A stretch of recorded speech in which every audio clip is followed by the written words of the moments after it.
A biblioteca, acredito que não só para mim, né, mas para todos os estudantes que passam pela FTCA presencial, tem recordações com este espaço, né? Não tem como não ter recordações com os livros, com as pesquisas de exegese, mas eu acredito que para mim tem um significado muito simbólico e muito forte, porque era aqui que eu tinha as minhas aulas de reforço em português com a professora Selma, porque não é vergonha dizer que eu sou um analfabeto funcional.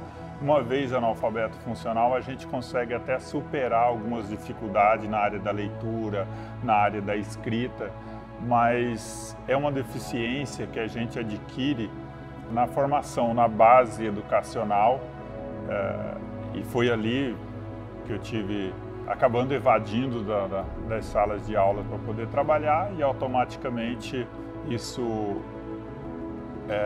os prejuízos eles são gigantescos na área da leitura, na área da escrita, na área da gramática, né? A gente vê hoje as pesquisas mostrando o país nos últimos lugares em relação à questão de saber a escrita, a gramática, a matemática e outras áreas, mas graças a Deus eu tive uma professora que, para além da teologia, se preocupou em me acolher, e era aqui nessa sala, né, que nós nos reunimos, e acabou se transformando num grupo de estudo.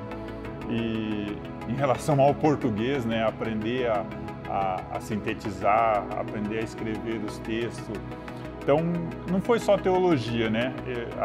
Aqui eu aprendi também a questão do português. As nossas histórias, elas são constituídas do nosso passado, seja ele das coisas boas ou das coisas ruins, né? A teologia, ela me proporcionou a escrita, a sintetização, a um olhar da humanidade, a um olhar das causas sociais, a um olhar para a igreja, e não um olhar de crítica, mas um olhar de construção do que eu posso contribuir com a minha sociedade. E eu acho que é aí que eu me completo enquanto ser humano, enquanto pessoa, o que eu posso contribuir, o que eu posso fazer de melhor, o que eu posso proporcionar ao outro de melhor. Jesus é um exemplo de infinitas qualidades. Se a gente olha para a sua realidade, se a gente vai para os livros, né? Se nós vamos para a Bíblia, se nós vamos para a realidade de alguns homens de fé, alguns homens e mulheres de fé, a gente vê o tanto que essas pessoas contribuíram para o Evangelho e o tanto que essas pessoas se espelham em Jesus e, da mesma forma, tenta produzir coisas boas às pessoas. E eu acho que é isso, né? É poder proporcionar que as pessoas veem em nós algo que seja diferente. Eu gosto muito de uma frase, e não vou lembrar agora o autor, mas eu li em algum livro por aqui na biblioteca, que o servo que não serve para servir não serve para ser servo. Eu acho que este é o caminho. Nós estamos aqui para servir e servir no sentido de auxiliar o outro, no sentido de estender a mão. E é o que Jesus fazia, né? Ele estendia sua mão e acolhia as dores das pessoas e tentava ali de todas as formas proporcionar solução àquele problema ou àquela situação, mas a partir da inclusão. Até porque quando a gente olha para os evangelhos e se aprofunda nos estudos sobre o evangelho, Jesus estendeu as suas mãos e acolheu os que estavam à margem da sociedade. Os que estavam praticamente sendo marginalizados e excluídos. Quando a gente vê ele no templo com os religiosos, a gente sabe qual foi o comportamento, né? E é isso, né? É estender a mão a quem está à margem e acolher. Jesus é um infinito de acolhimento, infinito de amor e compaixão ao próximo. Ele não se limita às situações, né? Ele simplesmente estende a mão e acolhe. E é isso que eu aprendi e é isso que eu tento, estender a mão e acolher as pessoas da forma que ela está, da forma que ela precisa, da forma que ela vem até nós. Fazer parte dessa história, pensar na FTCA, não tem como não pensar em família, porque aqui eu fui acolhido.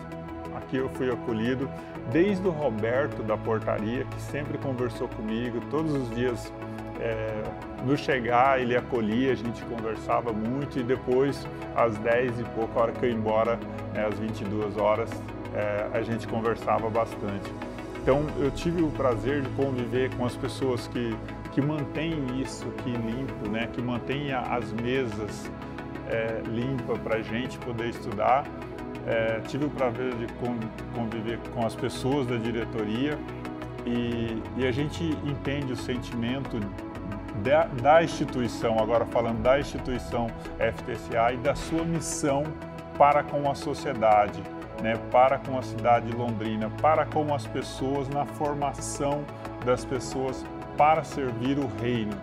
E nesses 30 anos da FTCA eu desejo que ela siga fazendo por mais 30 e 30 e 30 anos, fazendo o que ela tem feito, preparar pessoas para servir o reino de Deus, e o reino de Deus no sentido plural, né?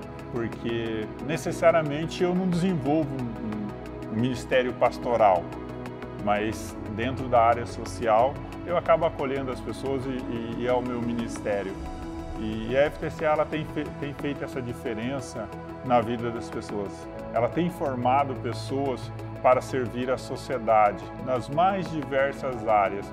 E quando a gente olha para esses 30 anos, eu fico imaginando quantas pessoas passaram por aqui, aonde elas estão e o que elas têm feito. Entendeu? E no sentido de promover a diferença nessa sociedade. E aí a gente pode imaginar, né, as mais diversas áreas, os mais diversos trabalhos.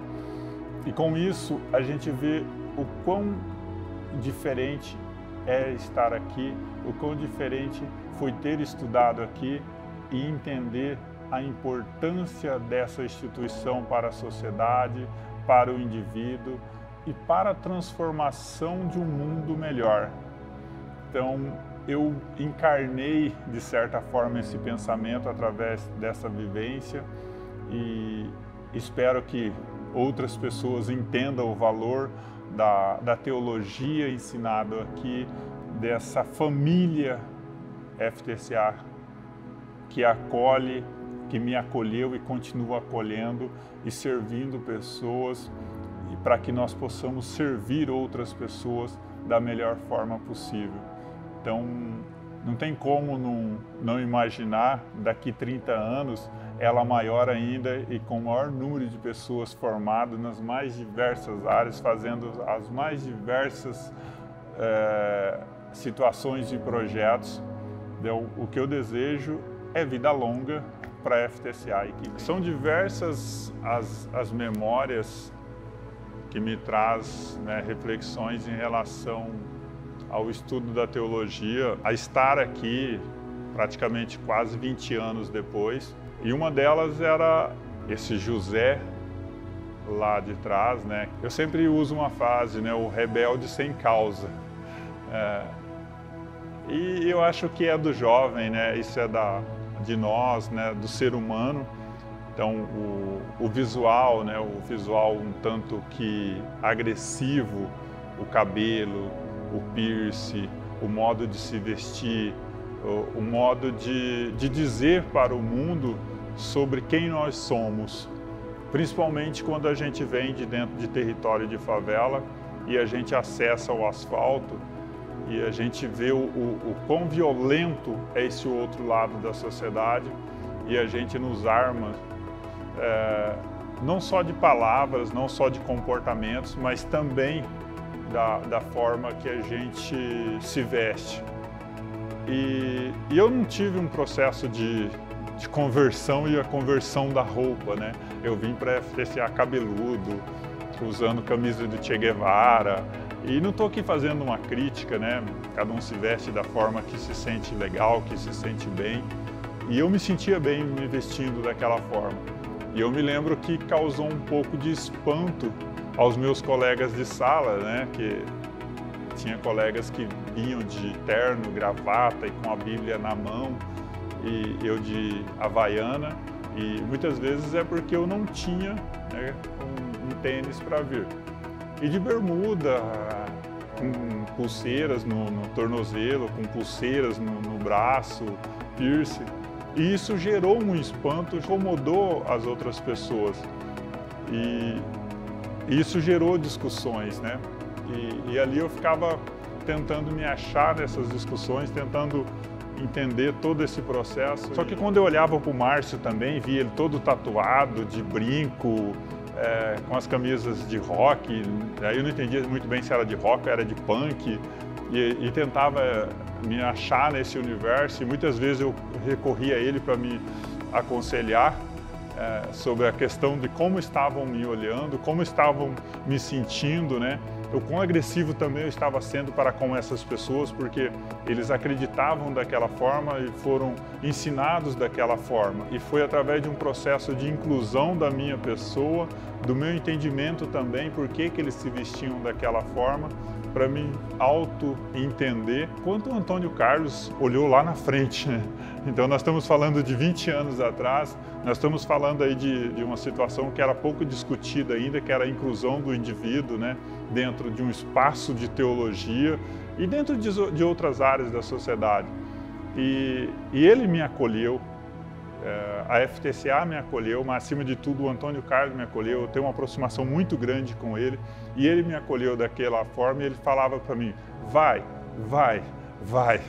Era a palavra que ele sempre me usava diante dos conflitos, das crises, e não era só crise teológica, né? Era a crise do indivíduo, do José, da forma que ele vestia e da forma que ele era enxergado.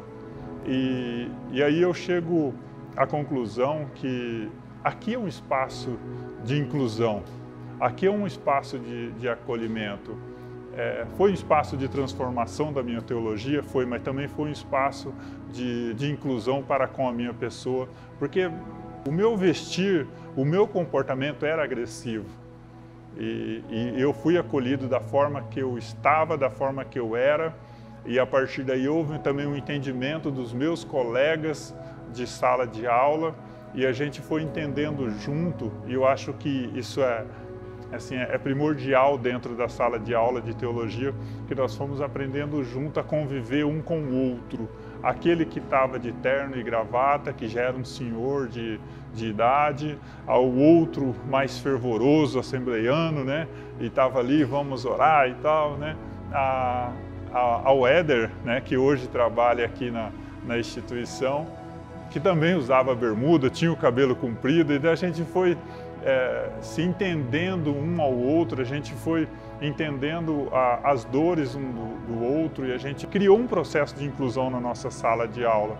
E isso que é o importante, né? Essa transformação e entendimento do outro, e saber que para além da teologia, para além de tudo que a gente vivencia aqui, que é muito bom, é uma instituição de inclusão social e que há muitos anos pratica a inclusão, e nós sabemos que na área da teologia não é tão bem quisto, né? Não é tão bem aceito, mas a FTCA ela sempre prezou pela inclusão. E não fala a inclusão do José, né? Que o José já está numa geração aqui na frente, mas nós temos o Márcio, que está algumas gerações, né, de formandos pela FTCA atrás da minha. Então eu já havia esse processo, não aconteceu comigo, aconteceu com ele e com muitos outros que eu conheço, que foram incluídos, que aprenderam aqui sobre a teologia, uma teologia da missão integral, e estão aí fazendo grandes coisas, né, estão aí fazendo grandes trabalhos de inclusão dessa sociedade que muitas vezes a gente passa despercebido e não consegue se sensibilizar com esse outro indivíduo, porque primeiro nós olhamos para a sua vestimenta, nós olhamos para a sua roupa, para a sua cor, e depois a gente vai saber quem esse indivíduo é, mas já carregado dos nossos preconceitos, carregado dos nossos modelos de inclusão ou do que nós achamos que é certo, e muitas vezes a gente perde de conhecer um indivíduo que pode nos acrescentar muito, né? E eu acredito que é esse o diferencial quando eu penso em inclusão e penso na FTCA. Mas, além de tudo isso, né, aqui foi na segunda sala onde eu estudei, onde eu descobri que eu era um analfabeto funcional, né, que eu tive que reaprender a ler, a escrever, e foi através da teologia, através dessa instituição, através da acolhida que eu recebi aqui, que eu comecei a aprender a ler e escrever e cheguei aonde eu cheguei em relação aos estudos, concluindo o mestrado em História, me formei em Psicologia, mas há um divisor de águas, o José Antônio, antes da FTCA, e o José Antônio depois da FTCA. Não só na questão ministerial, né, na questão do desenvolvimento de projetos sociais, mas também na pessoa, naquela pessoa que chega aqui com toda a sua fé, com toda a sua paixão. Antes de 2005 eu frequentava a FTCA através do Márcio, né, do Márcio Coyote e da Refúgio. Ele me trazia para cá durante os períodos de aula ou quando tinha algum curso, mas era mais para não me deixar na rua. Na verdade, ele me trazia para cá para mim não ficar na rua. Aí aqui ele conseguia me olhar, ele conseguia ficar ali pagiando, né, cuidando, aí ele me trazia para cá. Então, o meu contato primário com a questão da FTCA foi através do Márcio, através da Refúgio. Ficava dentro da Refúgio, morei dentro da Refúgio, fui pai social dentro da Refúgio, fui missionário, né, trabalhamos nas ruas, evangelizando durante as noites, e a partir dali, cada vez mais fui me envolvendo com a Refúgio e entendi que era aquilo que eu queria fazer enquanto ministério. E expandi todo o meu conhecimento na busca de outros conhecimentos a partir desse contato com a Refúgio, desse contato com o Márcio, sucessivamente com outros, né, com outros professores, Rubens Múzio, professora Selma, Ricardo Vanzub, Antônio Carlos, Jorge Barro, todas essas pessoas acabaram me acolhendo e aí eu fui entendendo todo o processo de teologia e de como se fazer uma teologia prática, acima de tudo. E a Refúgio é isso, né? É teologia prática. E a missão integral, a teologia, ela tem esse papel na sua base fundamental, que é a inclusão do indivíduo. Tudo que Jesus pregou, né, tudo que a gente encontra nos evangelhos, a gente vê Jesus estendendo as mãos e trazendo essas pessoas para consigo e também alimentando quando é necessário, sendo remédio à cura quando é necessário e fazendo o seu labor social. Então, uma coisa não difere da outra. A gente não vê só Jesus pregando, falando ou curando. A gente vê Jesus cuidando do ser humano, cuidando do indivíduo por um todo.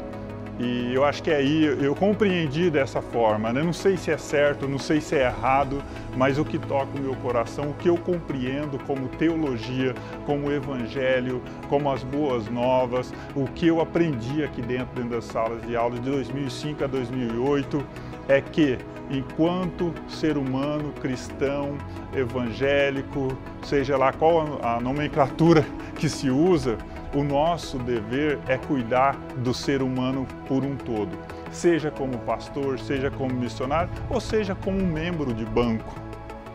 E no meu caso, a teologia ela vem de encontro e reforça tudo que eu acredito e tudo que eu posso proporcionar ao outro, de inclusão, de espiritualidade, de fé. E a teologia, ela tem, para mim, na minha vida, essa responsabilidade, ou seja, o que eu aprendi, o que eu adquiri de conhecimento aqui dentro dessa instituição é de cuidar do ser humano. Indifere da condição social, da sua condição religiosa, da sua condição financeira. Apesar de ter uma leve caída gigantesca para dentro dos territórios de favela, e todo mundo sabe disso, né? Que eu adoro trabalhar com as favelas, com as pessoas que vivem dentro das favelas, é cuidar do ser humano por um todo.